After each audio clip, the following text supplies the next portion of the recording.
বন্ধুসকল আজিৰ আলোচনাৰ বিষয় মাল্টা ফলৰ বিষয়ে জনাটো যদি আপুনি সঠিক পৰিমাণৰ মাল্টা ফল খায় তেন্তে আপুনি বিভিন্ন ঔষধি উপকাৰ লাভ কৰিব পাৰে কিন্তু বেছি মাল্টা ফল খালে বা জনমতে মাল্টা ফল খালে গুৰুতৰ সমস্যাৰ সৃষ্টি হ'ব পাৰে গতিকে মাত্ৰ 2 মিনিটৰ ভিতৰতে মাল্টা ফল খোৱাৰ ঔষধি উপকাৰিতা আৰু ইয়াৰ বিভিন্ন বিপদজনক পাৰ্শ্বক্ৰিয়াৰ বিষয়ে জানি লওঁ আহক মাল্টা ফল খোৱাৰ ঔষধি উপকাৰিতাৰ বিষয়ে জানি লওঁ আহক 1 নম্বৰ মাল্টা ভিটামিন চি সমৃদ্ধ এবিধ ফল যিয়ে বিভিন্ন এন্টিঅক্সিডেন্টৰ উৎস ই ছালখন সজীৱ কৰি ৰাখে আৰু ছালৰ বলিৰেখা ৰোধ কৰে 2 নম্বৰ এগিলাছ মাল্টাৰ ৰসক ভিটামিন চিৰ আটাইতকৈ ফলপ্ৰসূ উৎস বুলি ধৰা হয় মাল্টাই সংক্ৰমণ প্ৰতিৰোধ কৰাত সহায় কৰে ই পৰ্দাজনিত ৰোগ নিৰাময় কৰে 3 নম্বৰ মাল্টাক ভিটামিন চিৰ উৎস হিচাপেও গ্ৰহণ কৰিব পাৰি মাল্টাত থকা ভিটামিন চিৰ পৰিমাণে আমাক কেঞ্চাৰ প্ৰতিৰোধ কৰাত সহায় কৰে 4 নম্বৰ মাল্টাত কলেষ্ট্ৰল কম হোৱাৰ বাবে ঔষধৰ অধিক মাত্ৰা গ্ৰহণ কৰাৰ সময়ত শৰীৰত হোৱা ঔষধৰ পাৰ্শ্বক্ৰিয়াক ৰোধ কৰে 5 নম্বৰ ইয়াত থকা পটাছিয়ামে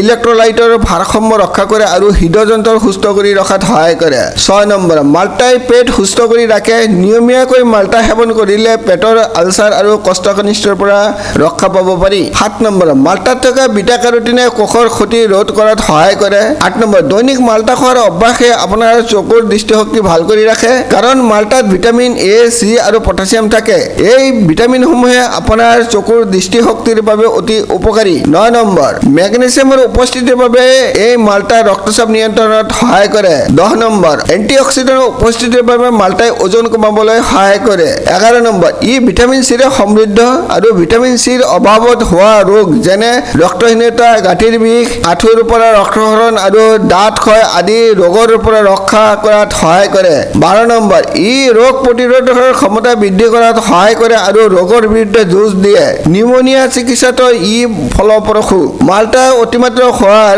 অসুবিধাসমূহ বা তাৰ সাইড ইফেক্টসমূহ হ'ল মাল্টা মাধ্যমীয় খাদ্য গ্ৰহণ স্বাস্থ্যৰ বাবে নিৰাপদ আৰু উপকাৰী কিন্তু মাল্টা অতিমাত্ৰা খালে পেটৰ বিষ ক্ৰেম্পিং ডায়েৰিয়া পেট ফুলা আৰু বমি হ'ব পাৰে ভিটামিন চি অত্যাধিক সেৱনৰ ফলত অগ্নিজ্বলন বমি অনিদ্ৰতা বুকু জ্বলন আদি হ'ব পাৰে আজিলৈ ইমানেই ধন্যবাদ ভিডিঅ'টো লাইক আৰু শ্বেয়াৰ কৰিবলৈ নাপাহৰিব ভিডিঅ'টো চোৱাৰ বাবে অশেষ ধন্যবাদ।